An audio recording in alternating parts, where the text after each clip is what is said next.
Mettez-vous bien dans la tête qu'un connard n'a jamais gagné une guerre en mourant pour son pays. On gagne une guerre en faisant ce qu'il faut pour que les pauvres connards d'en face meurent pour leur pays. Soldats, on n'a pas cessé de vous dire que l'Amérique ne voulait pas se battre, qu'elle voulait rester en dehors de la guerre. Tout ça, c'est du baratin. Les Américains, de tout temps, ont aimé se battre. Tous les vrais Américains aiment se battre. Ils sont comme ça. Quand vous étiez des gosses, ils vous impressionnaient, vous aussi, les champions de baseball, les champions de boxe, les grands joueurs de football, et vous les admiriez. Les Américains aiment les vainqueurs. Les perdants chez nous, on n'en veut pas. Les Américains se battent pour gagner quel que soit le prix, et nous ne paierons jamais assez cher pour rester des hommes libres. Quoi qu'il arrive. C'est pour ça que les Américains n'ont jamais perdu une guerre. Et c'est pour ça que jamais ils n'en perdront. Tout simplement parce que l'idée de perdre est intolérable aux Américains.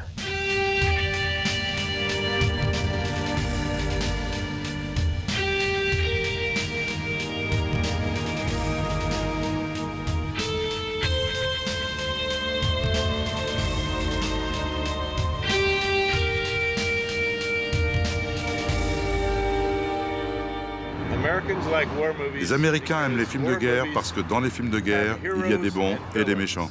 Les Américains adorent les héros et ils adorent les méchants. Et dans ces films, il y a les deux. Il y a des conflits, il y a de l'émotion, de la violence et de l'action, et c'est toujours le bon qui gagne. Ça, c'est l'essentiel.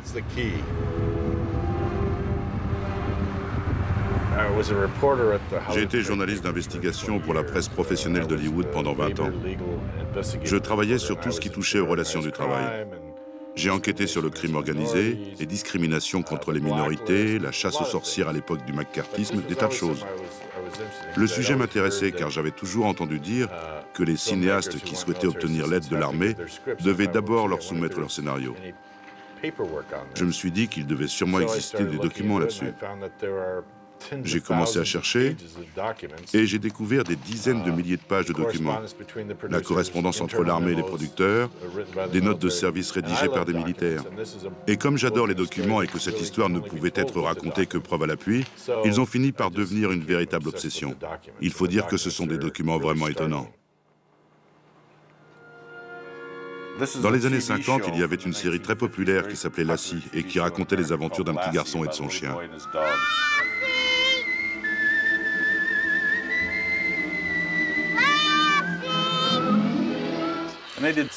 Pour plusieurs épisodes qui mettaient en scène des militaires, l'armée a proposé toutes sortes de modifications. Il y a un épisode, par exemple, Timmy contre les Martiens, où le petit garçon pense avoir établi le contact avec des Martiens et dans lequel un avion s'écrase. Look over there!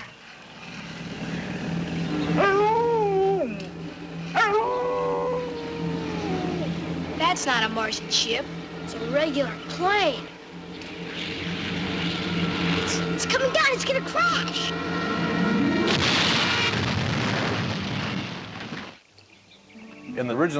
Dans le scénario initial, des militaires arrivent sur les lieux du crash et récupèrent ce qui reste de l'appareil pour le soumettre à une série de tests en soufflerie. Ces tests leur permettent d'expliquer les hurlements de Lassie à l'arrivée de l'appareil, des vibrations aiguës émises par les ailes dues à un défaut de conception.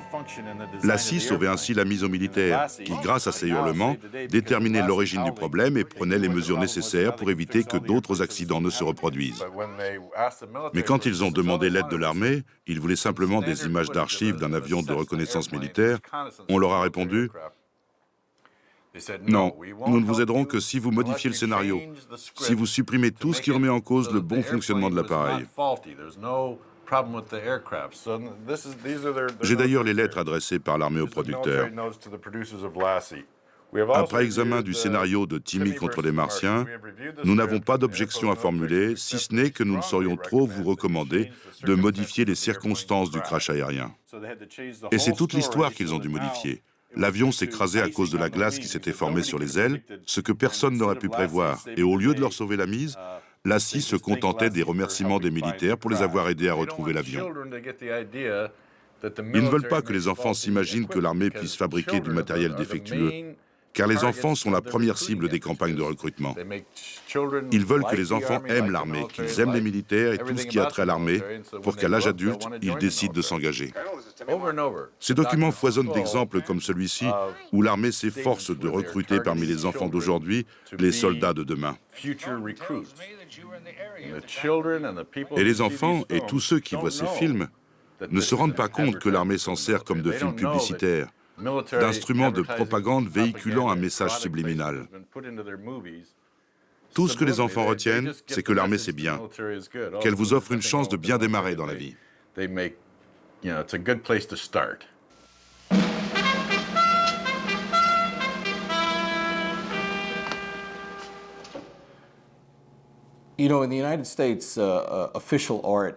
Aux États-Unis, l'art officiel n'est pas une notion évidente, car à bien des égards, l'État n'a pas grand-chose à voir avec la culture.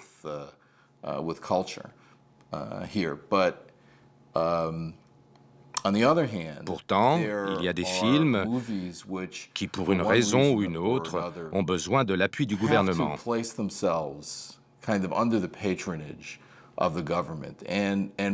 Et les films de guerre en sont le meilleur exemple, car ce sont des productions colossales, avec énormément de figurants, pour lesquels il est essentiel d'obtenir la collaboration du Pentagone, de manière à pouvoir emprunter des hélicoptères, des tanks et tout ce qui s'ensuit. Et le Pentagone peut se montrer très coopératif.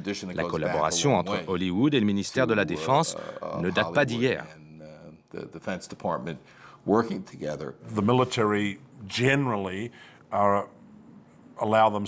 Si l'armée s'autorise à travailler avec Hollywood, c'est par souci d'économie. Elle dépense déjà des dizaines de millions de dollars chaque année dans des films publicitaires pour essayer de susciter des vocations, mais aussi de démontrer au grand public et aux législateurs qu'elle fait du bon boulot. Et c'est vrai qu'en général, les soldats américains qu'on voit dans les films de guerre sont toujours des types bien. Nous, de notre côté, à Hollywood, nous voulons faire de meilleurs films, des productions à grand spectacle, pour que le public en ait le maximum pour son argent. Il n'est pas difficile de comprendre nos motivations. Du coup, on ruse, on leur dit « pas de problème, ça on l'enlève » ou « non, ce n'était pas du tout notre intention » quand ils nous soupçonnent de vouloir aborder des sujets qu'ils ne veulent pas voir abordés. Il nous arrive même de leur donner des scénarios où nous avons retiré les pages pouvant poser problème. En général, ils le savent, ils ferment les yeux et ça devient une négociation, comme dans toutes les relations humaines.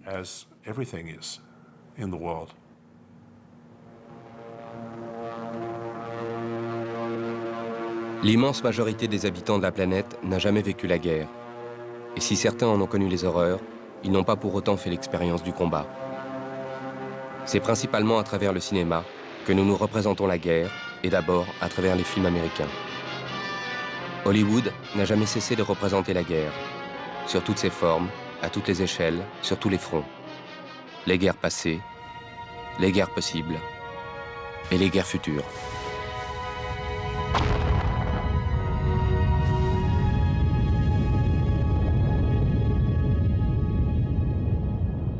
Voici quelques films qui ont été soumis à l'approbation du Pentagone. En territoire ennemi, entière coopération. À armes égales, coopération refusée. Full Metal Jacket, dans lequel on voit des Marines en train de tuer d'autres Marines, coopération refusée. 13 jours, coopération refusée. Top Gun, excellent film pour la Marine, entière coopération. Platoon, coopération refusée. L'armée a détesté ce film. Les Rois du désert, où l'on voit des soldats en train de voler de l'or à des Irakiens, coopération refusée. Patton, ils ont évidemment adoré ce film, entière coopération. Pearl Harbor, entière coopération.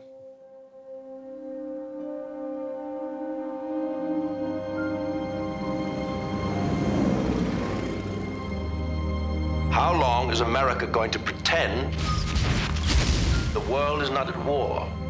From Berlin Rome and Tokyo, we have been described as a nation of weaklings and playboys who hire British or Russian or Chinese soldiers to do our fighting for us. I'm going to the war. You just make sure and come back for the both of us, all right? We've been trained to think that we're invincible. But our people think Hitler and his Nazi thugs are Europe's problem. Does anyone think that victory is possible without facing danger?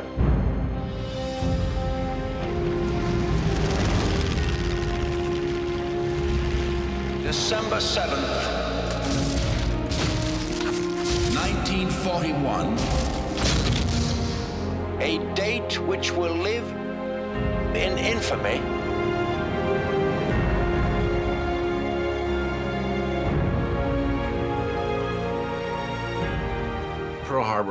Pearl Harbor donne une vision terriblement ennuyeuse et romantique des événements précédant l'attaque. C'est une véritable affiche publicitaire pour l'armée, comme sait les faire Jerry Bruckheimer.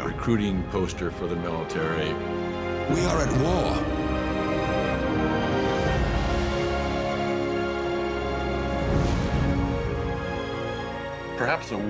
L'aspect sans doute le plus négatif dans cette collaboration entre Hollywood et l'armée n'est pas la censure qu'exerce l'armée sur les films, mais l'autocensure du cinéaste. Quand vous savez que vous allez avoir besoin de l'aide de l'armée et qu'ils vont examiner votre scénario à la loupe, vous vous efforcez de les caresser dans le sens du poil dès le début.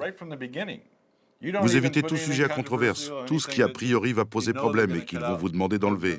La censure commence le jour où vous écrivez le scénario. Vous évitez d'aborder tout ce qui peut prêter à controverse parce que ça ne passera pas. Pearl Harbor, c'est tellement n'importe quoi qu'il n'y a pas besoin d'être très fort en histoire pour voir que c'est grotesque. Il y a des gens qui n'y connaissent rien et qui pensent que ça s'est réellement passé comme ça. Et c'est problématique. Car si le film s'était appelé Tennessee, qui était le titre initial, ça aurait été une fiction, une histoire d'amour. Michael Bay a dit qu'il voulait bien raconter une histoire d'amour à condition que le contexte reste celui de Pearl Harbor, parce qu'il adorait faire exploser des navires.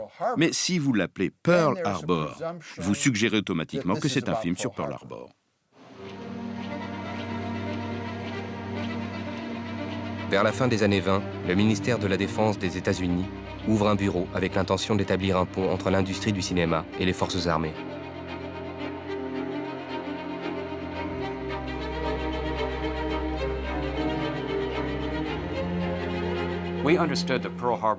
Il était clair pour nous que Pearl Harbor serait avant tout un film d'action avec une composante sentimentale. Un film qui n'avait pas pour prétention de coller à la réalité historique. C'était clair dès le début. Nous ne nous sommes pas lancés dans cette opération en espérant que Pearl Harbor deviendrait un modèle d'historicité. Il n'avait pas été présenté comme ça. Et la production n'a jamais prétendu qu'il en serait autrement. Nous savions donc que, dans une certaine mesure, l'histoire avec un grand H serait sacrifiée au nom de l'intérêt dramatique du film.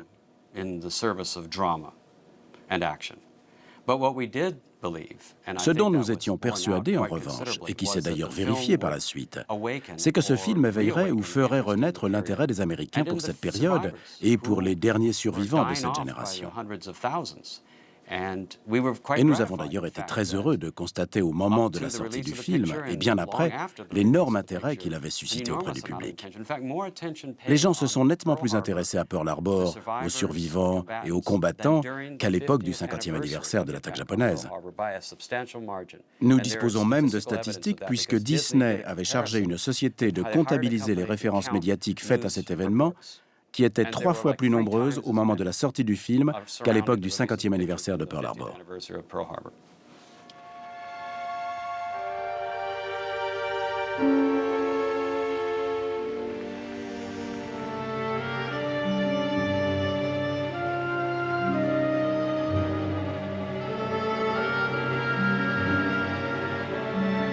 Les États-Unis ont toujours préféré se voir dans le rôle de l'agressé que dans celui de l'agresseur. L'attaque de Pearl Harbor est donc devenue naturellement l'un des plus grands mythes militaires de l'Amérique.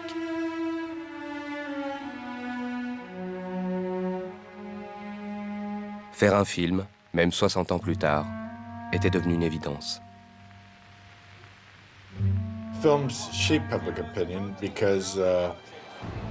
Les films influencent l'opinion publique.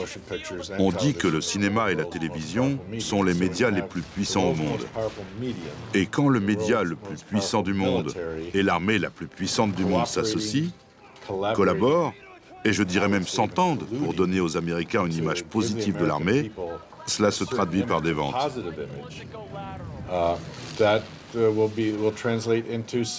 De la même manière qu'un produit bénéficiant d'une bonne image publicitaire se vend mieux, l'image positive de l'armée au cinéma, empreinte d'héroïsme, de camaraderie et de patriotisme, lui permet de mieux se vendre. C'est le seul pays au monde où des institutions aussi puissantes que Hollywood et le Pentagone travaillent ensemble pour donner cette image positive de l'armée.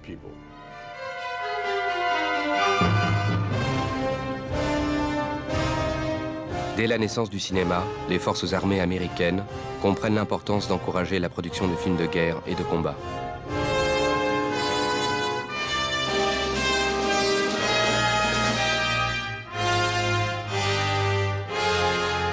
Pour la réalisation de Wings, première collaboration à grande échelle entre Hollywood et le Pentagone, les militaires vont au-delà de l'assistance technique et s'impliquent directement dans la production.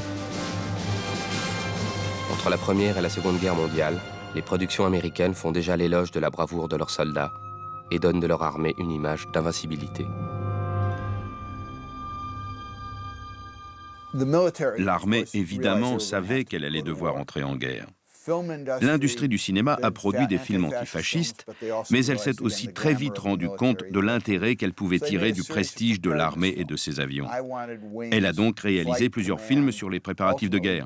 I Wanted Wings, Flight Command, Dive Bomber, chacun d'eux montrant comment l'armée se préparait à défendre les États-Unis. Le problème, c'est que ces films ont fait croire aux Américains qu'ils étaient en sécurité. Nous avions l'Atlantique et le Pacifique qui nous protégeaient. Et si Pearl Harbor a été vécu comme un événement aussi traumatisant, ce n'est pas seulement parce que la flotte a été détruite, mais parce que la réalité est venue contredire tous ces films qui avaient été tournés à partir des années 30. Nous n'étions pas préparés, nous avons été pris au dépourvu.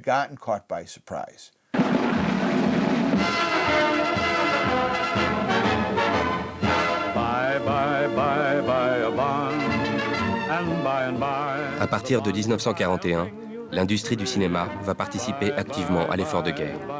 En 1943, plus de 26 000 personnes liées à l'industrie cinématographique servent sous les drapeaux. Jamais Hollywood et les militaires n'ont été aussi proches. Sur les fronts, les vedettes se mobilisent pour remonter le moral des troupes. Techniciens, ouvriers, artistes, tous les secteurs de la production sont mis à contribution.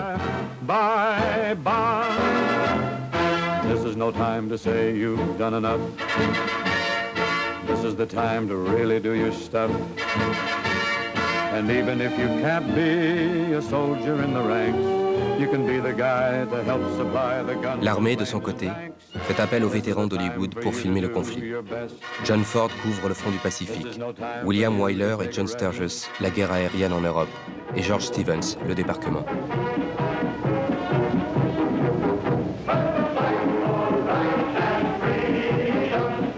Parmi ces films, au courage et à la générosité indéniables, il y en a un dont le témoignage bouleversant demeure inoubliable. Et pourtant, ce film est resté, durant 30 ans, interdit au public américain.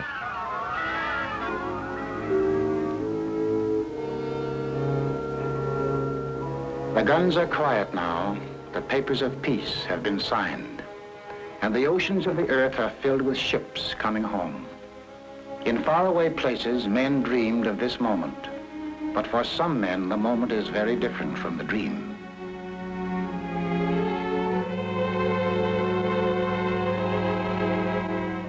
Here is human salvage, the final result of all that metal and fire can do to violate mortal flesh.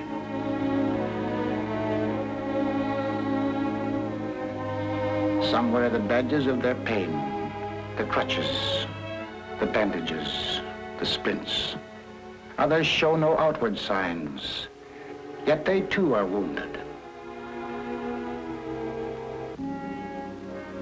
This hospital is one of the many for the care and treatment of the psychoneurotic soldier.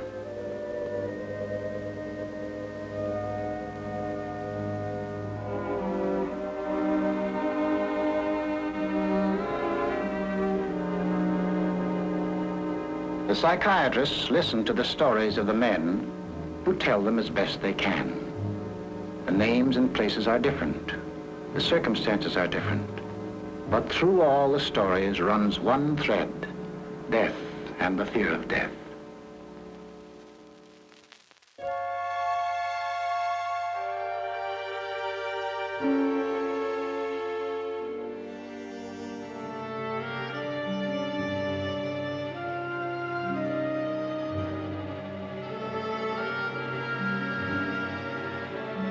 Derrière ce clap anonyme, les images improbables du désastre nucléaire. Hiroshima, Nagasaki, Dresde. Avec ou sans le Pentagone, Hollywood laissera volontairement de côté les interrogations à ce sujet.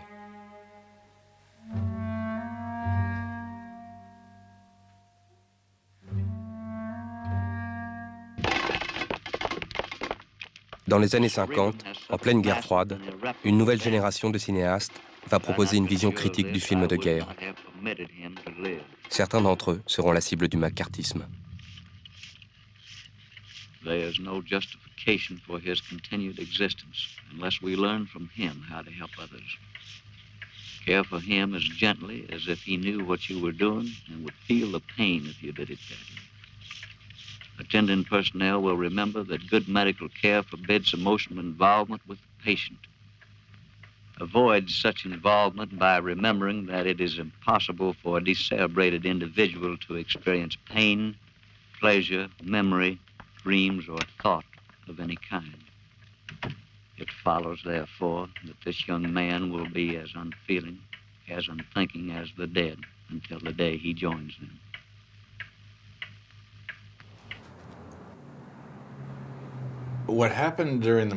À l'époque du macartisme, l'armée ne juge plus un scénario en fonction du seul intérêt qu'elle va pouvoir en retirer en termes de recrutement, mais également en termes de propagande. Elle redoute en particulier que les films distribués à l'étranger soient utilisés comme des films de propagande anti-américaine. On ne juge plus un film en fonction de sa seule position par rapport à l'armée, mais aussi en fonction de sa coloration politique.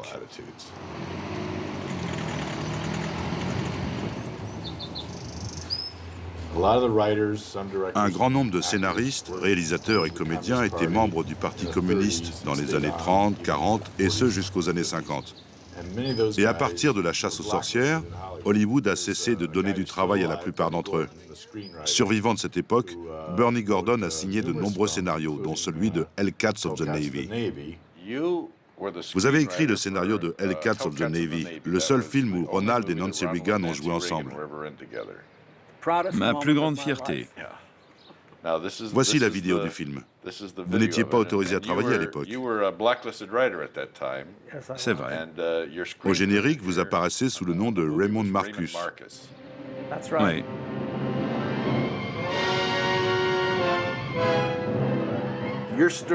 L'histoire se passe dans un sous-marin pendant la Seconde Guerre mondiale. Dans le film, Ronald Reagan a une liaison avec Nancy Reagan, qui, avant de le rencontrer, était la petite amie de son commandant en second. C'est tellement loin que je ne me souviens plus très bien de l'histoire, mais c'est ça. La marine n'a pas du tout apprécié que vous abordiez certains sujets qui risquaient de semer le doute dans l'esprit du public. Pensez-vous que c'est véritablement le rôle de l'armée que de décider du contenu des films ?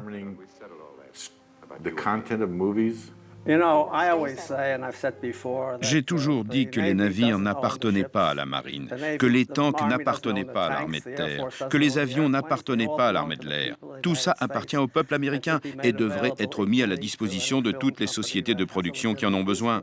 Elles ne devraient pas dépendre du bon vouloir de l'armée de terre, de l'armée de l'air et de la marine pour pouvoir les utiliser. C'est terrible que cela puisse se passer comme ça. Mais il y a des tas d'autres choses qui m'insupportent dans ce pays. J'ai beaucoup de mal avec les films de guerre où les militaires sont systématiquement dépeints comme des héros. Avec le militarisme ambiant de notre époque, la domination américaine sur le reste du monde au nom de nos seuls intérêts pétroliers, des intérêts des puissants de ce pays, de notre soif de pouvoir et de profit, tout ça est totalement indéfendable. Et dépeindre l'armée américaine comme une armée héroïque et invincible en fait malheureusement partie.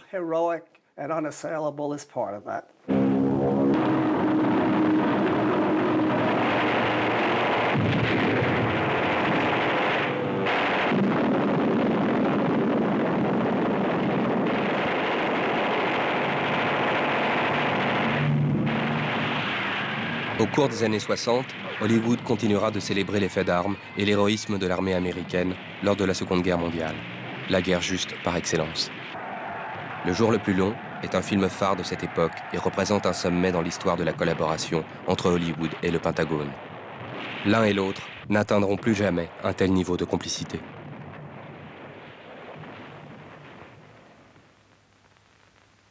Mais d'autres images, filmées par le cinéaste George Stevens lors de la libération des camps, demeurent le hors-champ inouï à ces images héroïques.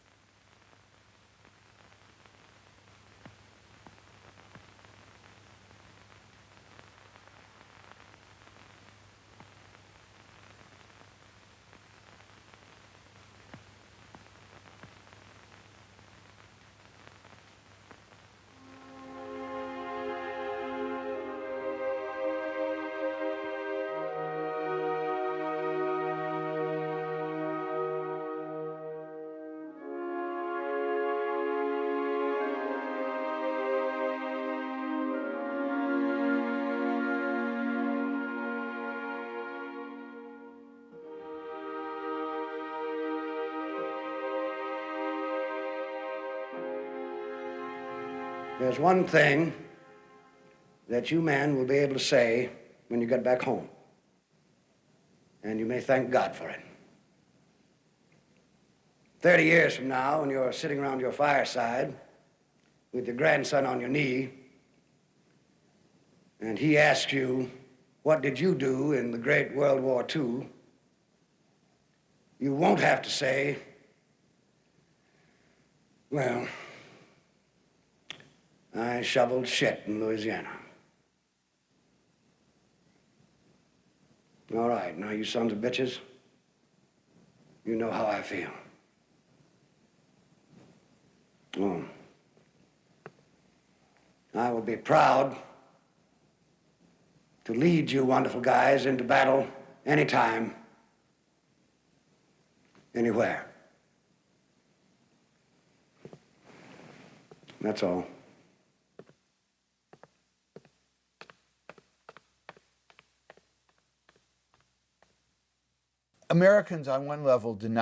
Les Américains refusent d'admettre qu'ils aiment la guerre et donc la violence.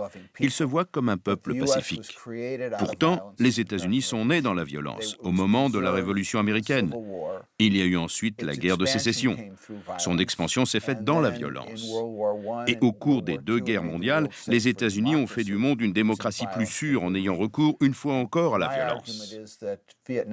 C'est pour ça que le Vietnam a été une expérience aussi traumatisante pour nous, non seulement parce que nous avons perdu, mais parce que nous avons pris conscience que nous aimions la violence et que c'était même l'une des raisons qui nous avait poussés à entrer en guerre. On avait toujours gagné, un peu de violence et on gagnait, mais cette fois ça n'a pas marché. C'est pour cela que le Vietnam a été un tel traumatisme. Why must young Americans, born into a land exultant with hope and with golden promise, toil and suffer and sometimes die in such a remote and distant place? The answer, like the war itself, is not an easy one. But it echoes clearly from the painful lessons of half a century. 3 times in my lifetime, in 2 world wars and in Korea, Americans have gone to far lands to fight for freedom. We have learned at a terrible and a brutal cost that retreat does not bring safety. And weakness does not bring peace. And it is this lesson that has brought us to Vietnam.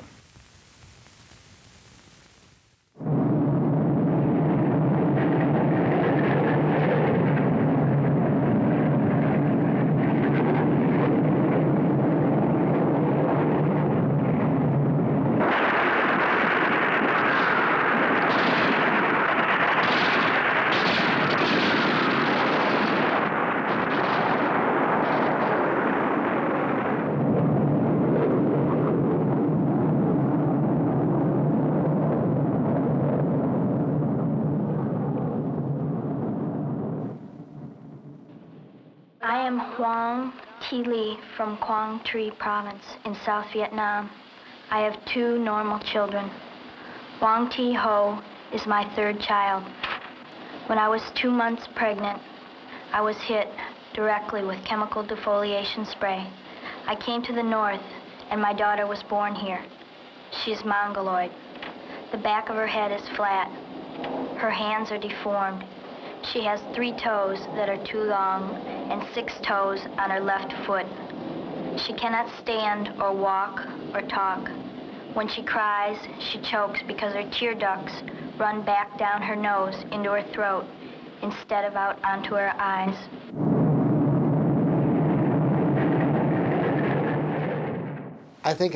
Les Américains pensaient que le Vietnam serait comme la Seconde Guerre mondiale. Et je ne suis pas sûr que le cinéma y soit vraiment pour quelque chose. On a beaucoup exagéré son rôle, à mon avis. Je pense que nos dirigeants nous ont menti sur la guerre du Vietnam. Et même quand vous avez des dirigeants qui vous mentent et qui en plus se mentent à eux-mêmes dans le cas de la guerre du Vietnam, la population les soutient parce que jusqu'à preuve du contraire, elle n'a aucune raison de ne pas faire confiance à ses dirigeants. Lyndon Johnson a fini par perdre la confiance du pays. Et il est possible que cela arrive aussi à George Bush. On ne peut pas entrer en guerre sous de faux prétextes.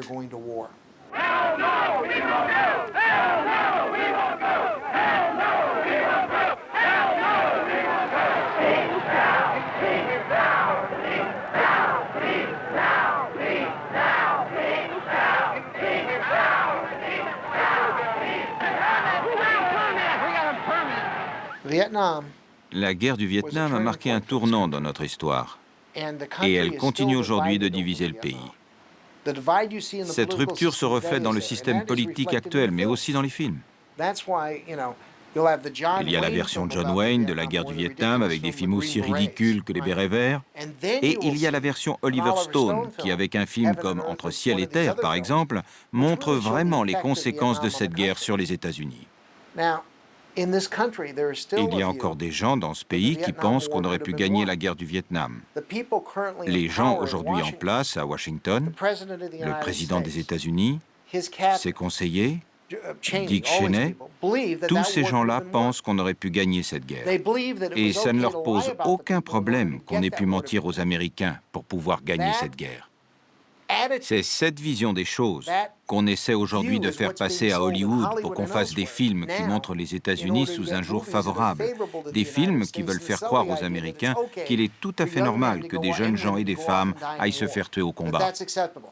Comme si le fait d'être une superpuissance vous obligeait à glorifier la guerre pour que les gens acceptent l'idée que vous puissiez envoyer leurs enfants se faire tuer. C'est très cynique comme manière de gouverner. Mais ça ne peut que vous revenir en pleine figure. Si vous n'expliquez pas aux gens les raisons qui vous poussent à faire la guerre ou si vous leur mentez, un jour ou l'autre, on va vous demander des comptes. Alors que l'Amérique s'enlise au Vietnam, l'industrie cinématographique cesse de s'intéresser au sujet militaire. Après des films tels Patton, MASH, Catch-22 et Tora Tora Tora, Hollywood arrête la production des films de guerre. L'échec au Vietnam engendre un traumatisme qui va éloigner pour longtemps les Américains des questions militaires. Une seule exception, Green Berets.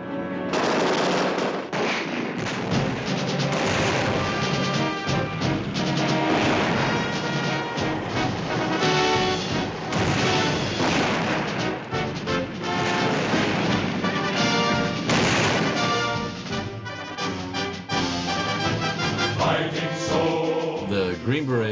C'est John Wayne qui est à l'origine du film Les Bérets Verts. C'est lui qui a demandé à Lyndon Johnson, j'ai ses lettres d'ailleurs, d'intervenir auprès de l'armée pour obtenir son aide, ce que Johnson a fait. Et l'armée lui a déroulé le tapis rouge. Elle a offert à la production des moyens considérables pour faire ce film. Les soldats sont tous de vrais militaires. Les armes, les hélicoptères, tout a été fourni par l'armée gratuitement, ou presque.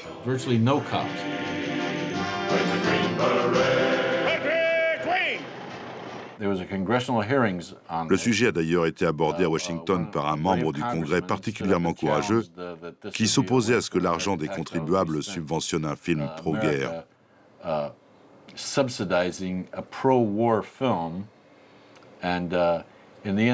L'armée s'est défendue en affirmant qu'elle n'était en rien dans la jeunesse de ce film. Ce qui n'était pas faux puisque c'est John Wayne qui en avait donné l'idée à Johnson. Mais l'armée l'a totalement repris en main, du début à la fin. Ils ont suggéré des dialogues et ils leur ont dit « faites ci, faites ça ». L'armée a très largement contribué à la réalisation de ce film. Et elle a menti devant le Congrès en affirmant qu'elle n'avait rien à voir avec le contenu du film. Par la suite, Hollywood a attendu que la guerre soit finie pour redemander l'aide du Pentagone. Parce que ce qui intéresse Hollywood, c'est de faire de l'argent. Et la guerre ne rapportait plus puisqu'elle était devenue controversée. Et comme ils ne savaient pas combien de temps elle allait durer, ils ne voulaient pas faire des films sur une Amérique qui n'était plus en guerre. La question n'est pas de savoir comment le Vietnam a changé les relations entre Hollywood et le Pentagone pendant la guerre, mais plutôt ce qui s'est passé après. Et après la guerre, les médias s'en sont violemment pris à l'armée et en particulier à l'armée de terre et aux Marines pour leurs atrocités. Du coup, quand le Pentagone recevait un scénario reflétant une vision personnelle de la guerre, il refusait de collaborer sous prétexte qu'il n'était pas fidèle à la réalité. In 1967, Oliver Stone was a combat infantryman in Vietnam. He was wounded twice and received a medal for gallantry in action. 10 years later, he was a Hollywood screenwriter and the winner of an Oscar. But even after many successes, Stone still had another story to tell. A movie that grew out of his own experience. Stone has come a long way from Vietnam, but he has not left it behind. Take the pain. Take the pain! I got a bad feeling on this one, all right? Watch out! Rocket!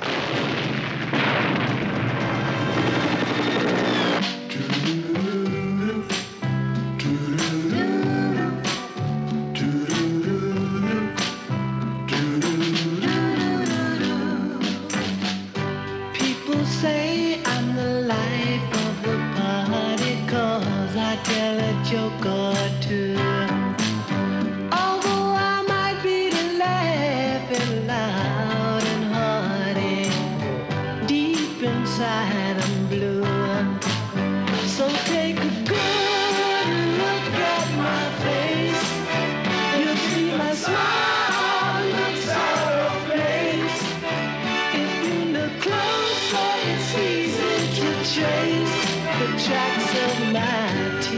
The first real casualty of war is innocence. The first real movie about the war in Vietnam is Platoon.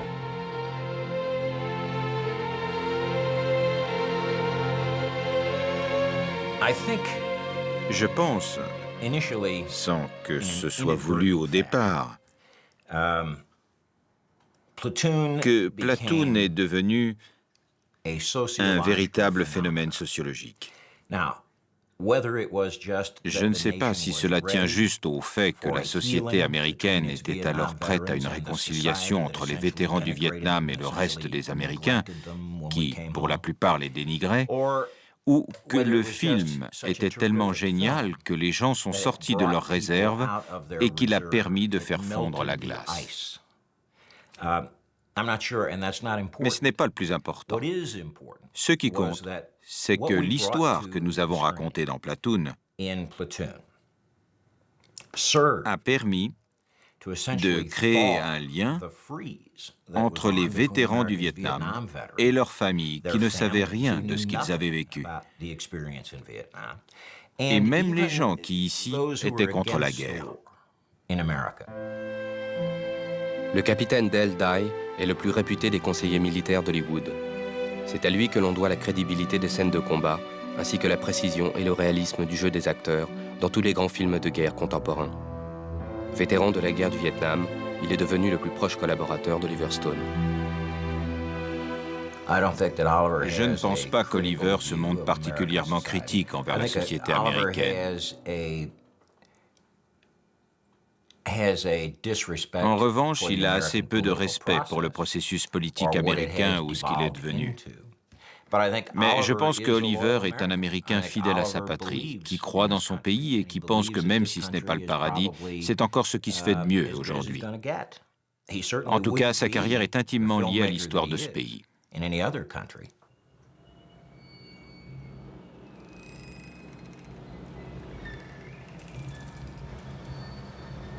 Mais le film qui restera comme le témoignage le plus extraordinaire de l'expérience militaire au Vietnam, ainsi que l'un des plus grands films de guerre de tous les temps, est l'œuvre de Francis Ford Coppola.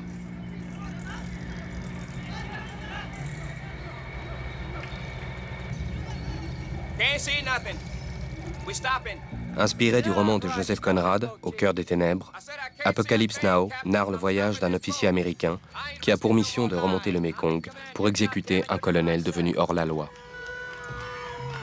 You see anything, Chef? Why don't they fucking attack, man? Durant le voyage, le capitaine Willard est le témoin de la destruction de la société vietnamienne, tandis que l'armée américaine s'enfonce collectivement dans le délire, l'absurde et l'horreur.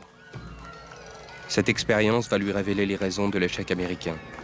Un ennemi, doté d'un esprit de sacrifice tel que toute tentative de le briser nécessite de faire le mal et d'accepter pour soi l'horreur et la souffrance. Lance, on the 50s. He was close. He was real close. Apocalypse Now fait de la guerre du Vietnam l'expérience collective du mal au nom de la grande stratégie de la lutte contre le communisme.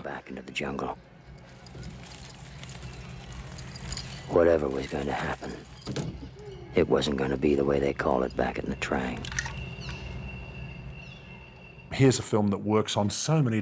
C'est un film qui fonctionne à des tas de niveaux différents. Un film qui, à sa sortie, remettait totalement en cause l'engagement des États-Unis dans la guerre du Vietnam, le bien fondé de cette guerre et la façon dont elle a été conduite. C'est une allégorie. C'est aussi un film très personnel.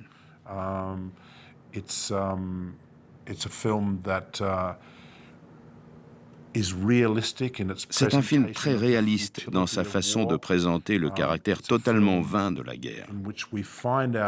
Un film où vous vous perdez dans l'intrigue et qui, en même temps, vous rappelle constamment des vérités qu'on ne devrait jamais oublier.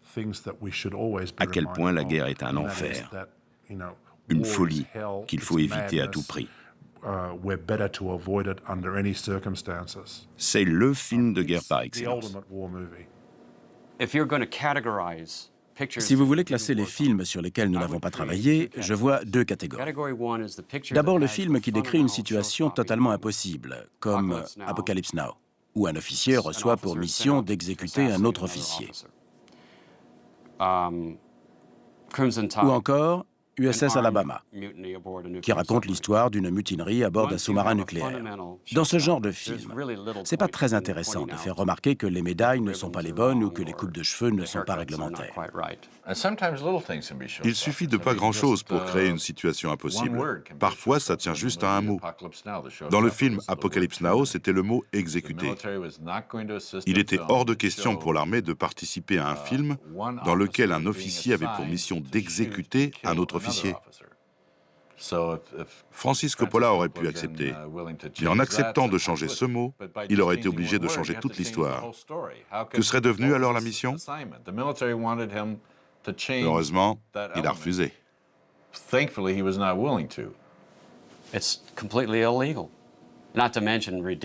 C'est totalement illégal, pour ne pas dire ridicule. Alors se demander si un militaire aurait mis du Wagner...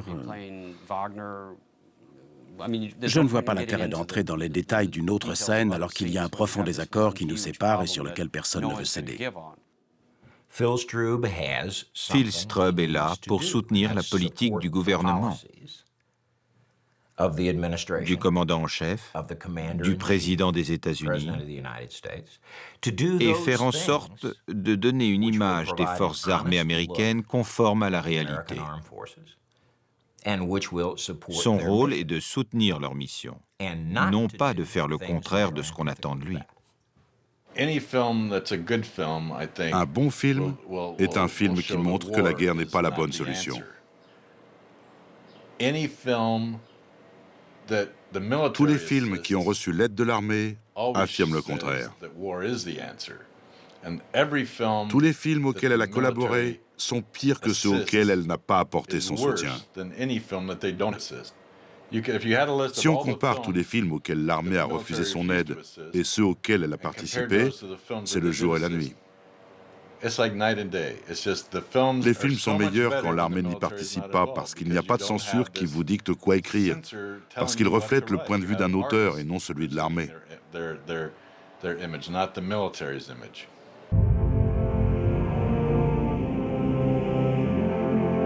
Après le Vietnam, l'Amérique entre dans une période de paix. Le Pentagone investit dans la recherche technologique avec la conviction que son intégrité territoriale et sa capacité d'intervention reposent sur une technologie supérieure à celle de ses adversaires.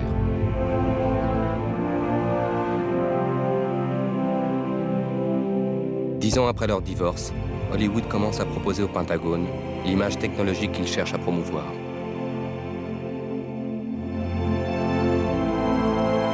Le film qui va les réunir à nouveau est un immense succès commercial.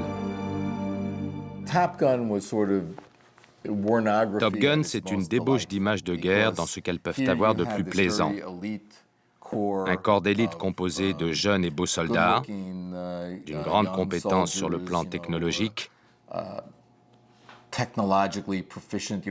qui, à l'inverse d'autres soldats qui pataugeaient dans la boue et se faisaient tirer dessus, évolue gracieusement dans les airs. Bien sûr, il y a aussi des bombes qui explosent, de la violence.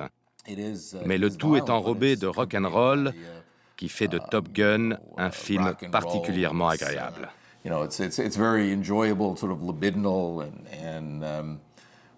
Tout ça pour dire que ça a été le film qui, d'une certaine manière, a ravivé l'affection qui existait à l'état latent entre le Pentagone et Hollywood. Et si le film a eu cet effet-là, c'est avant tout parce que Top Gun était une superbe affiche de recrutement pour l'armée. Tout le monde a oublié le film, et pourtant, quand George W. Bush a fait son discours pour saluer la victoire en Irak, la mise en scène était la même que dans Top Gun.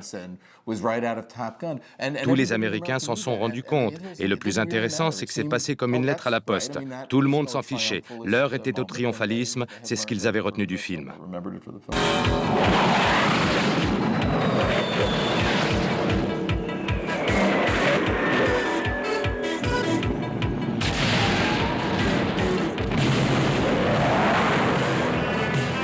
I'm going to send you up against the best. Yes, sir.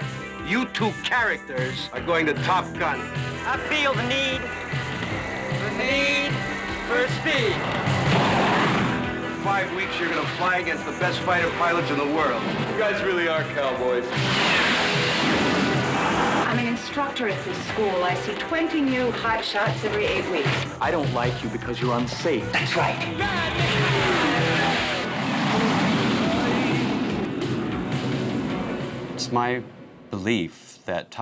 À mon avis, Top Gun a été un film marquant parce qu'il réhabilitait l'armée en la rendant de nouveau respectable et digne d'intérêt, et qu'il la montrait sous un jour positif. Ce film a démontré, et je ne suis pas le seul à le penser, qu'on pouvait produire un film qui présentait l'armée américaine de manière positive et gagner beaucoup d'argent sans pour autant devenir un paria à Hollywood. Je ne dis pas que ça a été le premier film à aller dans ce sens, mais c'est le plus important, celui qui symbolise le mieux ce changement dans l'opinion publique.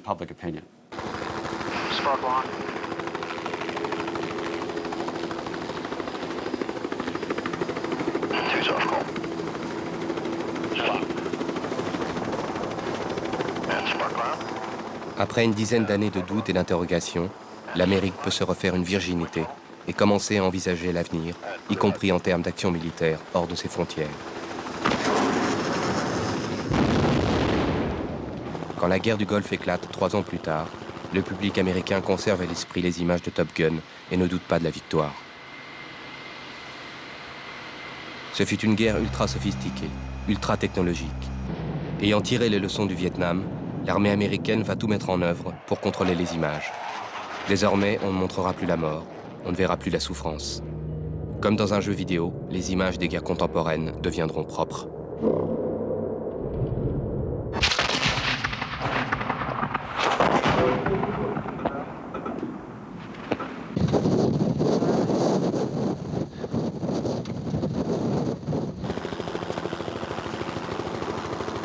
Est-il encore possible au cinéma de donner une représentation crédible de la guerre si les Américains surpassent en tout leurs adversaires?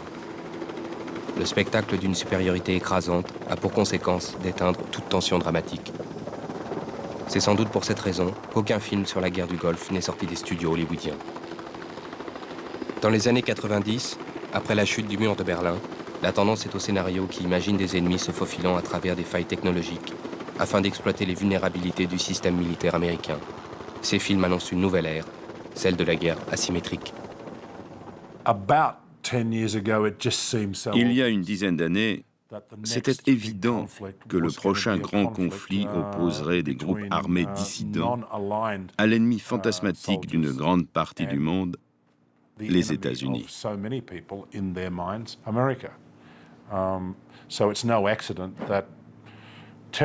Ce n'est donc pas un hasard si le terrorisme faisait les gros titres des films, bien avant qu'il ne fasse les gros titres du New York Times.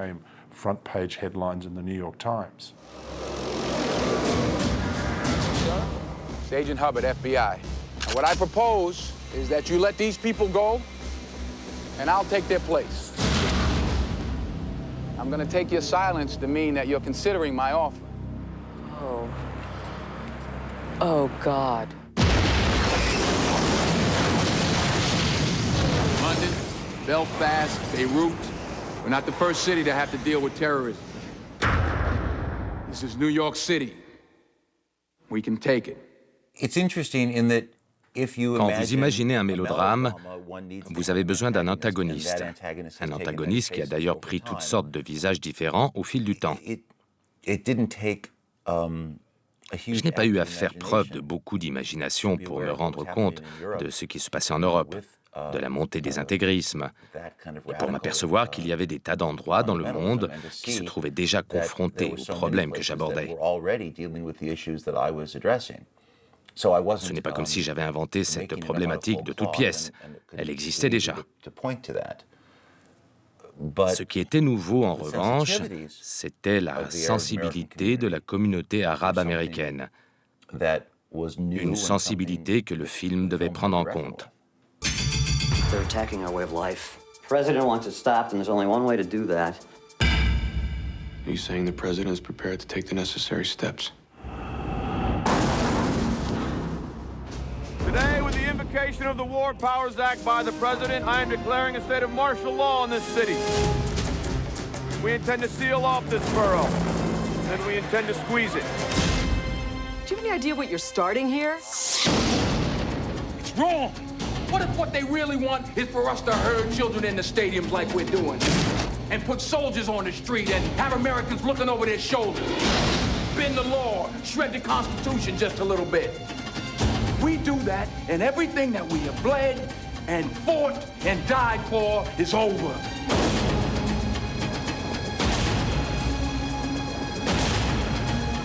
Don't you ever again question my command, is that clear? I'm not under your command, General. Take a look around, tell me if you really think that's true. J'ai essayé de parler de la violence et de ses conséquences. J'ai essayé de parler du fait que ce sont les hommes qui font l'histoire, qu'il y a des gagnants et des perdants, qu'il y a un prix à payer et que rien ne se passe qui n'ait sa répercussion et ses conséquences dans la vie des hommes. Les films contre lesquels je m'élève tant sur le plan personnel que politique sont ceux qui semblent vouloir déshumaniser les personnages.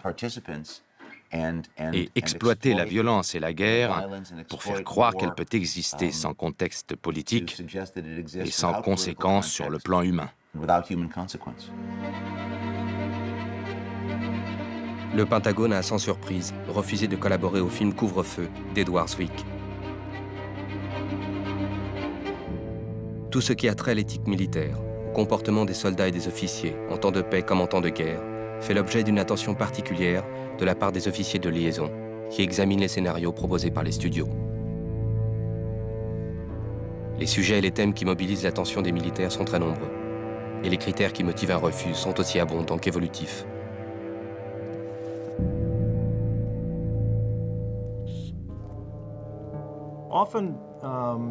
La plupart du temps, le scénario est envoyé à mon bureau et aux responsables au Pentagone des relations avec Hollywood.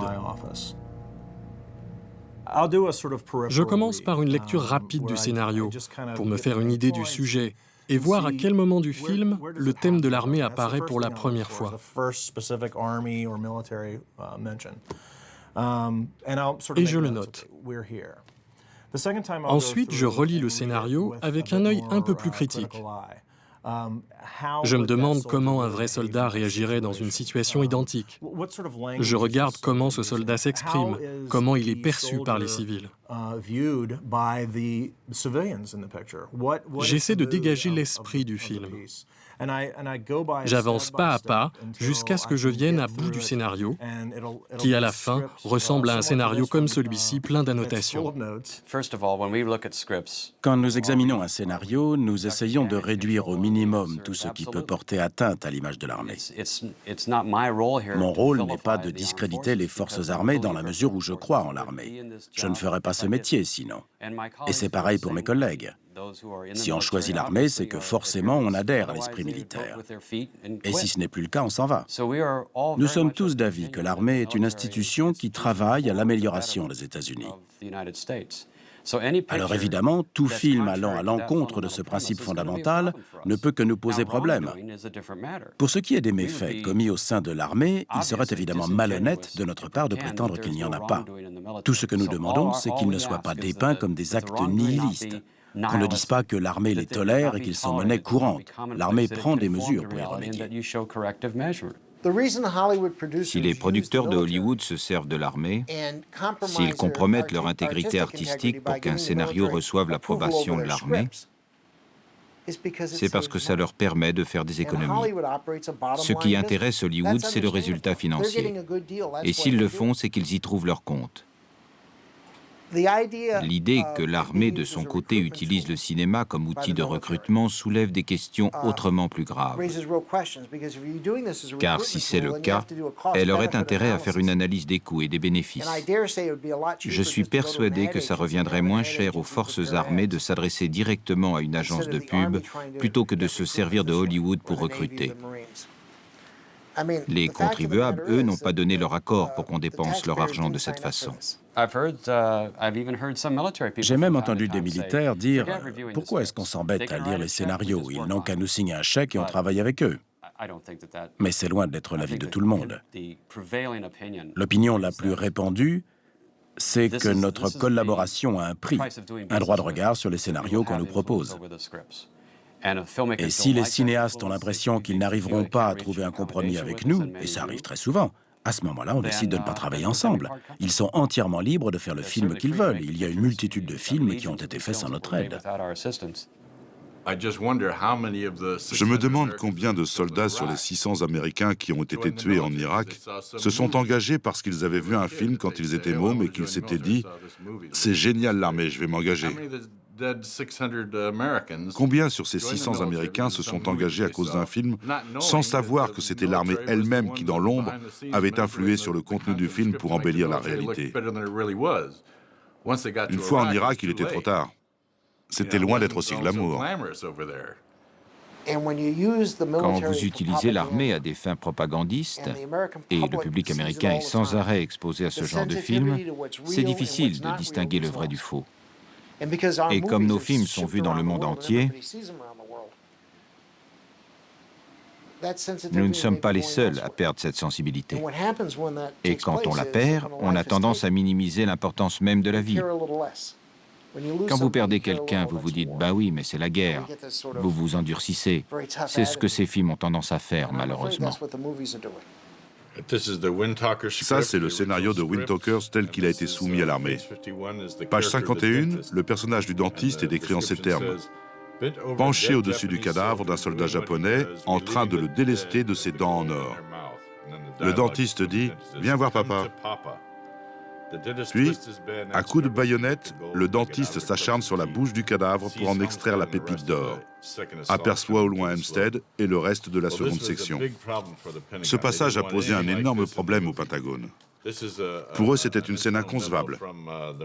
Ça, c'est une note de service du capitaine Matt Morgan de l'état-major des Marines adressée à Phil Strubb qui fait référence à la page 51. Le dentiste arrache l'or de la bouche des cadavres. Il faut couper ça. Aucun Marine n'agirait de la sorte. À propos de la page 51, toujours, Phil Strubb, son supérieur hiérarchique au Pentagone, lui a répondu « Les dents en or arrachées, oui, il faut couper ça. » La conduite du dentiste est en total désaccord avec les valeurs de la marine. C'est une atrocité qu'il est en train de commettre. Il ne voulait pas d'une scène pareille dans un film auquel il collaborait. Et les producteurs ont accepté de couper cette scène. C'est comme ça que le personnage du dentiste a totalement disparu du film. Pourtant, d'après les images d'archives dont nous disposons, des Marines ont vraiment fait ce genre de choses pendant la Seconde Guerre mondiale.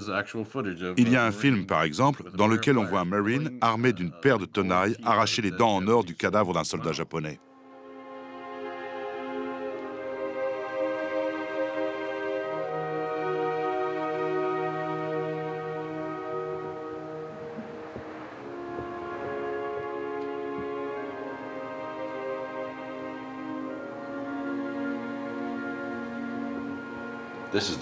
Ça, c'est le vrai visage de la guerre.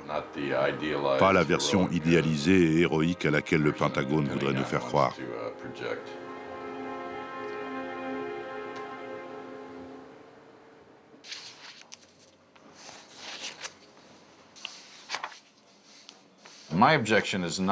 Que les cinéastes modifient la réalité historique, je n'ai rien contre.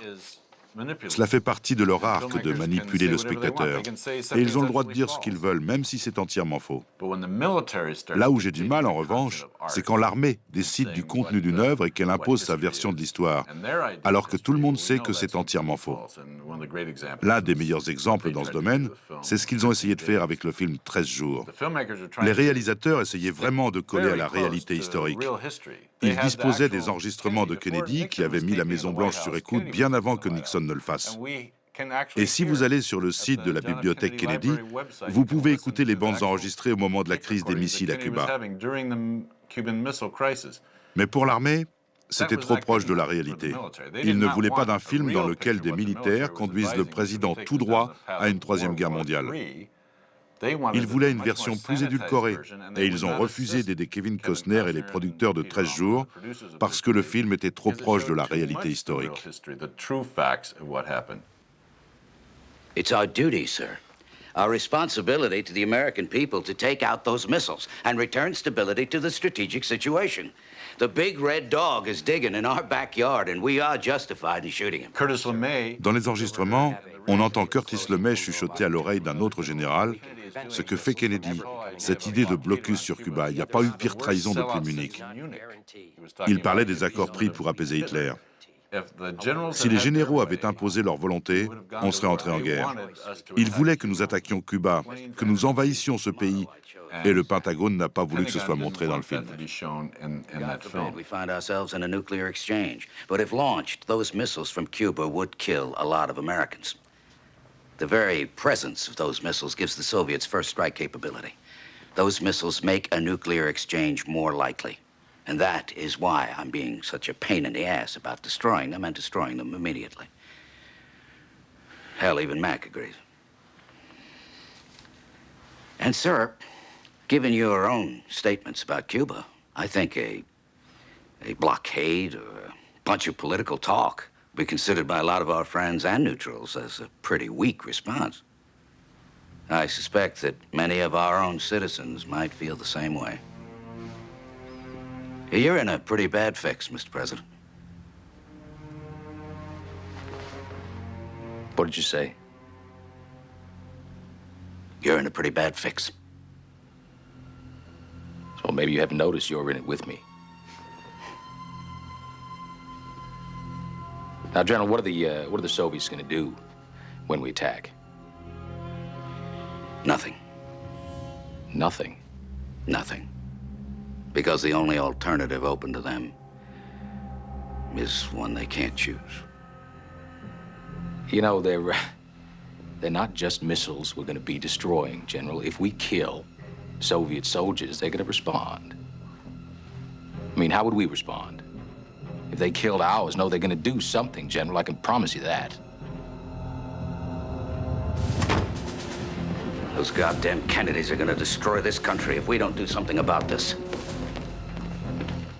Je n'ai pas grand-chose à dire en ce qui concerne 13 jours. J'ai rencontré le producteur et le réalisateur. Je leur ai fait remarquer que le scénario... Je ne suis même pas sûr que le scénario était déjà écrit à l'époque. Je ne me souviens plus très bien. Donc je me suis entretenu avec le réalisateur qui, d'après mon souvenir, a reconnu vouloir prendre quelques libertés artistiques par rapport à la réalité historique, ce qui n'a rien de surprenant, tout le monde le fait. Mais quand on a lu le scénario, on s'est rendu compte que ça n'allait pas être possible. C'était trop irréaliste. Du coup, c'est devenu une bataille d'historiens, les leurs contre les nôtres. Et on n'a jamais réussi à se mettre d'accord sur ce qui s'était réellement passé, et en particulier sur le personnage de McNamara. Ou plus précisément l'opposition entre l'armée et la Maison-Blanche, telle qu'elle est décrite dans 13 jours.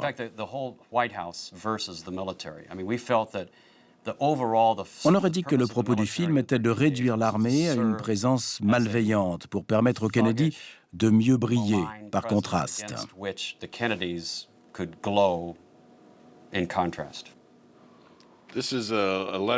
Voici une lettre de Phil Straub adressée aux producteurs de 13 jours, datée de juillet 1998, dans laquelle il leur annonce qu'ils ne collaboreront pas avec eux sur ce film. Leurs arguments sont que le général Lemay et le général Taylor sont dépeints de manière négative et totalement inexacte comme des hommes bellicistes et dépourvus d'intelligence. Pourtant, c'est vrai, ces deux généraux étaient des hommes particulièrement bellicistes qui voulaient vraiment la guerre, qui voulaient attaquer Cuba. C'est un fait avéré. Il suffit d'écouter les enregistrements pour s'en rendre compte. On peut toujours débattre sur Curtis LeMay, Patton ou quelques-uns des autres généraux de l'époque. On m'a d'ailleurs dit que LeMay souffrait de troubles neurologiques qui faisaient qu'il fronçait constamment les sourcils de manière totalement involontaire. Je ne sais pas si c'est vrai, mais cela montre que les choses ne sont pas toujours aussi simples qu'on veut bien nous le faire croire. Patton est un film sur lequel nous avons travaillé, et j'ai entendu dire qu'il avait autant plu aux détracteurs de Patton qu'à ses admirateurs, parce qu'il dressait un portrait nuancé du personnage. C'est ça qui manque en fait, des personnages tout en nuances qui nous changeraient des personnages à l'emporte-pièce qu'on nous sert trop souvent. Le plus gros problème après le refus de l'armée de collaborer, ça a été de trouver les avions à réaction dont ils avaient besoin pour faire le film. Ils ont dû aller aux Philippines, où il restait quelques vieux modèles américains datant de 1962, mais qui malheureusement étaient dans un état déplorable. Il a fallu les tirer avec des tracteurs pour faire croire qu'ils volaient, avec de faux pilotes à l'intérieur. Ça leur est revenu extrêmement cher. Il est aujourd'hui impossible d'obtenir des images d'archives appartenant à l'armée sans le consentement du Pentagone. Et pourtant, c'est du domaine public. Si vous avez besoin d'images de missiles en train de décoller ou d'avions à réaction en vol, il faut d'abord leur soumettre votre scénario.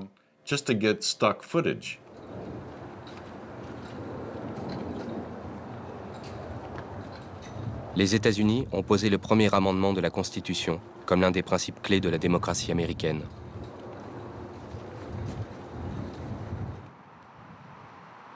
Il est important de rappeler que le premier droit garanti par les législateurs qui ont rédigé notre Déclaration des droits, c'est la liberté de parole et la liberté de la presse dans le premier amendement.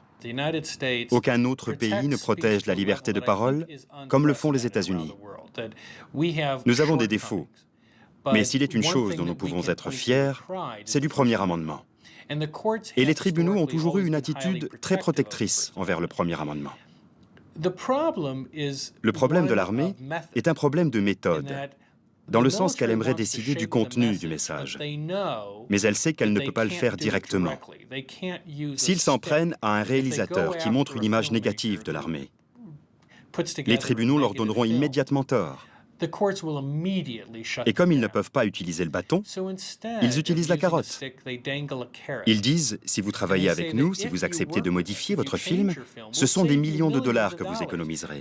Vous aurez accès à des porte-avions, des images d'archives, au personnel militaire. Vous aurez même droit à des explosions pour que ça ait l'air d'une vraie guerre, au lieu d'un film en images de synthèse.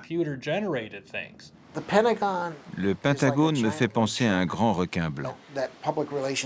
C'est un appareil de communication à l'affût de la moindre occasion qui lui permettra de promouvoir son image et qui se jette dessus dès qu'elle se présente. Et il n'y a aucune raison que ça change. C'est dans l'intérêt du Congrès de jouer la carte du patriotisme. Ils veulent être réélus. Ce ne sont pas eux qui vont s'y opposer.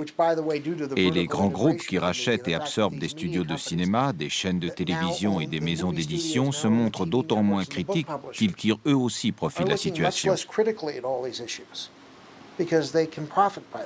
Il n'existe pas de réel contre-pouvoir pour s'opposer au Pentagone, donc, à mon avis, ça ne peut qu'empirer.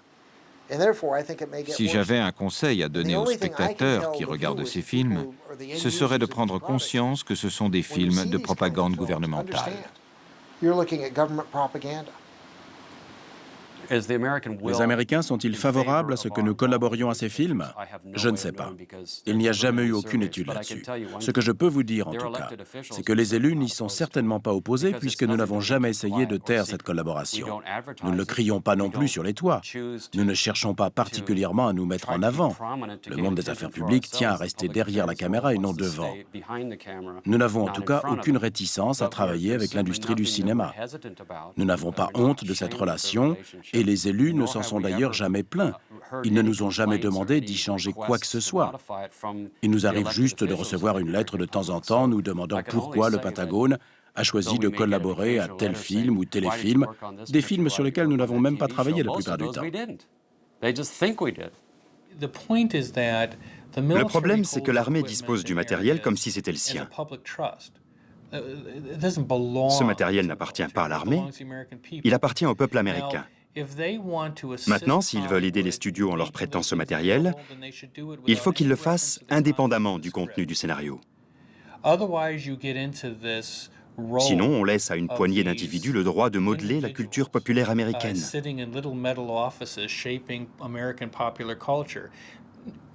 Les Américains n'ont pas la moindre idée de qui est Phil Straub. Pourtant, il a une énorme influence sur la culture populaire de ce pays. Et je ne pense pas que les Américains apprécieraient si on leur disait qui il est. Je doute vraiment qu'ils apprécieraient ce qu'il fait et ce qu'il représente.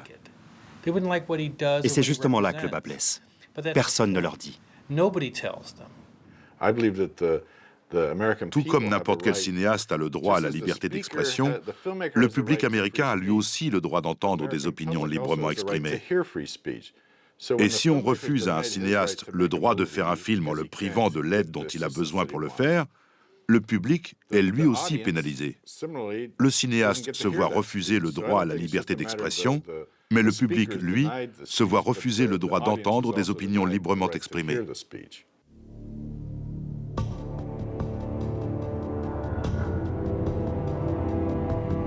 I do solemnly swear to support and defend the Constitution of the United States against all enemies, foreign and domestic. So help me God. So help me God.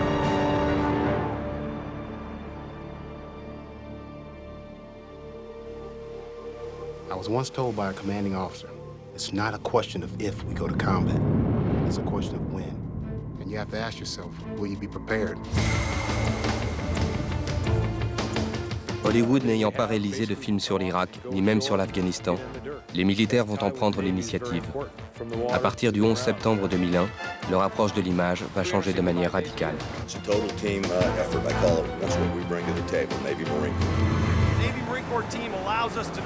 People who say that American kids are not tough have not seen my Marines in fighting holes at 3 o'clock in the morning.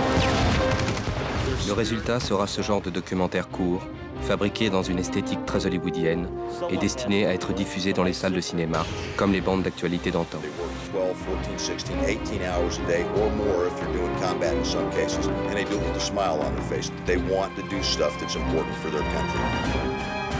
Cette fois-ci, il n'y aura plus de scénaristes, ni de réalisateurs, ni même de journalistes. En somme, plus d'intermédiaires. Les images seront fabriquées par les soldats eux-mêmes, caméra dans une main, fusil dans l'autre. People worry about the youth of America. I don't, because I see the very best of them every day out here. I love the hell out of all of them.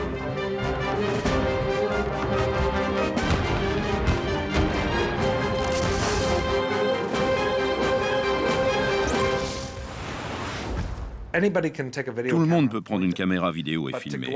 La différence, c'est que là, les gars étaient sous le feu de l'ennemi. Vous savez que ce n'est pas une production hollywoodienne, c'est la réalité. Quand ces gars-là montent au front, ce sont de vraies balles, de vrais missiles et de vrais tanks auxquels ils ont affaire. Ils ne font pas semblant, il n'est pas question d'en faire une prise. Il faut qu'ils filment quoi qu'il arrive et que le contenu visuel des images qu'ils ramènent soit le meilleur possible, au premier plan comme à l'arrière-plan. La propagande, c'est influencer les gens à partir de quelque chose qu'on invente. Là, ce n'est pas le cas. On vous raconte ce qui s'est réellement passé. On ne cherche pas à vous influencer avec des images, on vous montre ce qui s'est passé. L'objectif est relativement simple, que tous les Américains puissent voir ce qui se passe. Le message, c'est qu'il y a des gens à l'étranger qui protègent votre liberté de parole. C'est tout.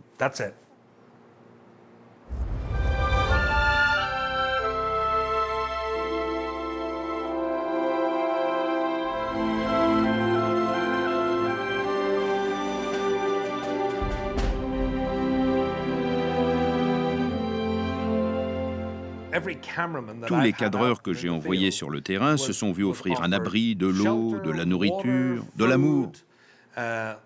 Les gens se souciaient de leur sort. Les enfants leur offraient des fleurs. Ils étaient vraiment heureux de ce que nous faisions, même si aujourd'hui le monde entier désapprouve les États-Unis pour ce qu'ils ont fait.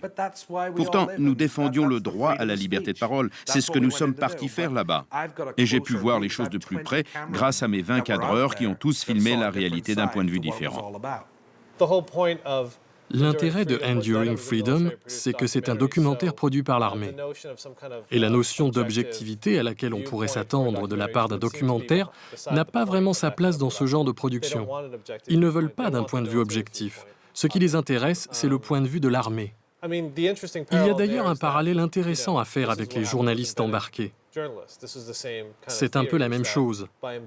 Dans la mesure où les journalistes vivent au quotidien avec les soldats, ils font corps avec l'armée et épousent le point de vue des militaires. Le Pentagone a très vite compris les bouleversements technologiques et la multiplication des supports dans le domaine de l'image. La guerre a envahi le jeu. Ce qui me semble particulièrement intéressant dans ce jeu, auquel je suis d'ailleurs devenu pas mal accro à sa sortie en 2002, c'est qu'il a été commercialisé au moment où les États-Unis se préparaient à entrer en guerre une deuxième fois contre l'Irak. Et l'intérêt, justement, c'est qu'il est très révélateur de ce qui se passe aujourd'hui en temps de guerre. Comment le contrôle de l'information par les États-Unis empêche les médias d'avoir accès aux images de guerre. Et ce jeu offre la possibilité de passer de l'autre côté, de se retrouver sur le champ de bataille et de voir ce qui s'y passe de manière virtuelle. Son succès montre bien que cette soif d'information est loin d'être satisfaite par les médias. Ce sont des jeux qui exploitent ce désir de savoir ce qui se passe réellement sur le terrain. Même si évidemment ils ne permettent pas d'avoir accès à une information réelle, qu'ils en proposent juste une version divertissante. Ils incluent des données exactes, balistiques ou autres, mais sont loin de rendre compte de ce que peut être la guerre sur le champ de bataille. En tout cas, ce sont des jeux qui exploitent cette soif d'information. Ça, c'est la promo du jeu America's Army. C'est ce qu'on montre dans les congrès d'éditeurs de jeux vidéo pour annoncer la sortie d'un produit et qu'on diffuse ensuite sur les sites pour les joueurs. L'armée utilise des simulateurs, des appareils de simulation électronique, pour former ses hommes depuis plusieurs dizaines d'années. Mais elle ne s'est réellement inspirée des jeux vidéo pour développer des logiciels de formation qu'à partir de la fin des années 80-90. Et ça, c'est la bande-annonce du jeu lui-même. Comme vous pouvez le voir, ça ressemble beaucoup à une bande-annonce de film. Mais ça rappelle aussi beaucoup les films de recrutement qu'on peut voir à la télévision. C'est un mélange d'images d'archives et d'images de synthèse montées de manière à ce qu'on ne distingue pas très bien le passage de l'une à l'autre.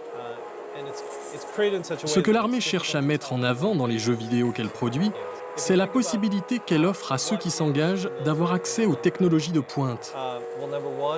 Dans les films de recrutement de l'armée, c'est même l'un de ses principaux arguments de vente. Elle n'a évidemment aucun intérêt à dire « Engagez-vous, vous boufferez du sable avant de sauter sur une bombe ». Alors elle dit « Engagez-vous, vous aurez accès aux technologies les plus géniales ».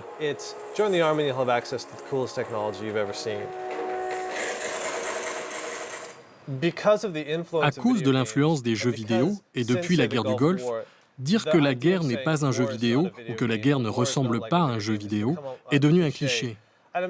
Il y a des réalisateurs qui cherchent à aller au-delà de ce que proposent les jeux vidéo. Je pense notamment aux films Black Hawk Down ou Private Ryan. Leurs réalisateurs ont de toute évidence cherché à montrer la réalité de la guerre dans toute sa cruauté. Et le résultat est que la guerre telle qu'elle est représentée dans les jeux vidéo semble totalement irréaliste à côté. Ils montrent la guerre dans ce qu'elle a de plus brut, de plus urgent, de plus sanglant et de plus horrible.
Le film Black Hawk Down est inspiré d'un fait réel qui s'est passé à Mogadiscio. Un hélicoptère s'est écrasé au sol, il y a eu un accrochage particulièrement violent, les corps ont été traînés dans les rues de la ville, comme ce qui s'est passé récemment à Fallujah d'ailleurs, ce qui était assez prophétique quelque part. Les corps ont été traînés dans les rues de la ville par une foule déchaînée, des scènes vraiment horribles. Somali citizens picked through the burned-out wreckage of the U.S. Army helicopter that first ever shot down since America landed soldiers in this country 10 months ago. Some Somalis danced jubilantly on top of the wreckage. So far, 11 Americans have been killed. But following today's attack, heightened congressional opposition to U.S. soldiers in open-ended peacekeeping operations is expected. L'armée accepte un certain degré de réalisme, et un certain degré seulement. Quand ça devient trop réaliste, c'est mauvais pour le recrutement. Il faut qu'il y ait des limites au réalisme. Le réalisme des corps qu'on traîne dans la rue, l'armée n'en veut pas. Si l'armée disait « Nous ne coopérerons que si vous coupez toute image d'hélicoptère abattu », cela aurait des implications différentes. Il y aurait censure, déni de la réalité, et même l'armée ne peut prendre de telles mesures. Ils savent parfaitement, et notamment depuis la guerre du Vietnam, qu'il va forcément y avoir des images négatives puisque ces images existent. Mais si malgré ces images, le film parle d'héroïsme, de courage et de mission accomplie, ils s'en accommodent très bien. Pour nous, Black Hawk Down est avant tout un récapitulatif extrêmement réaliste,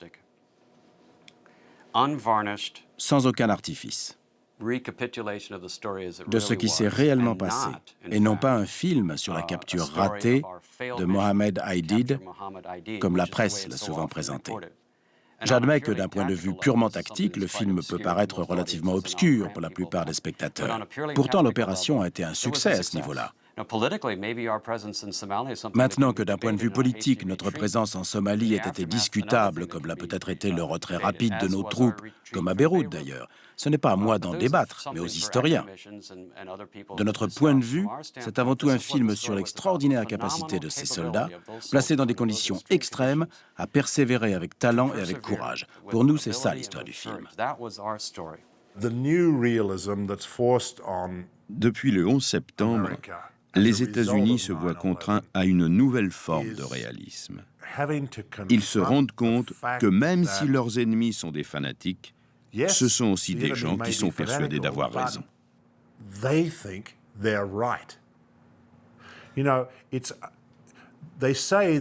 Il existe une théorie militaire qui dit que le seul moyen de gagner une guerre, c'est de connaître son ennemi. Or, Black Hawk Down, qui est un film magnifique, tant sur le plan de la réalisation que de la production, ne propose rien de neuf dans ce domaine. Certes, il montre la réalité de la guerre, les corps déchiquetés par les bombes, mais dans sa manière de représenter l'ennemi, qu'il décrit comme une bande de fanatiques imbéciles, dépourvus de toute humanité, ou presque, complètement abrutis. Il s'inscrit dans la même lignée idéologique que la plupart des films de guerre qu'on faisait avant le 11 septembre. Rien ne pourrait être plus poétique, plus symbolique que de voir l'armée américaine soutenir un film anti-guerre. On ne peut que regretter qu'elle ne l'ait jamais fait. Ces bureaux de liaison pourraient être un atout majeur pour notre système, s'ils montraient que l'armée américaine est là pour défendre toutes les opinions, même celles qui ne lui sont pas favorables. Au lieu de ça, elle a succombé à la tentation. Oscar Wilde disait que la seule façon de se délivrer de la tentation était d'y succomber. Et cela résume bien la situation. Les officiers de liaison ont succombé à toutes les tentations, de la plus petite à la plus grande, pour contrôler l'image de l'armée au cinéma. Maybe all men got one big soul everybody's a part of. All faces of the same man. What's your name?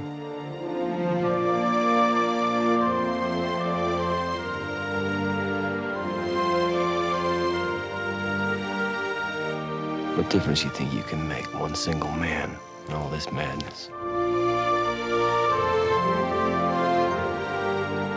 You're just too soft-hearted. You're not tough-fibered enough. Have you ever had anyone die in your arms, sir? Who lit this flame in us? Because I have you, nothing can touch me.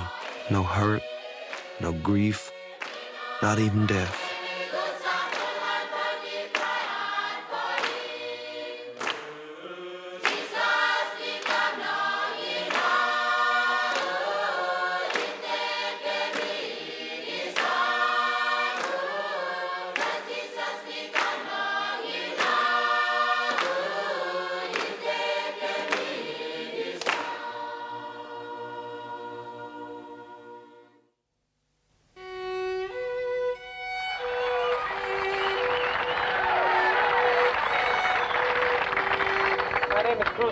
From New York, and I have a Vietnamese campaign ribbon, Vietnamese service ribbon, National Depressed ribbon, and a Purple Heart.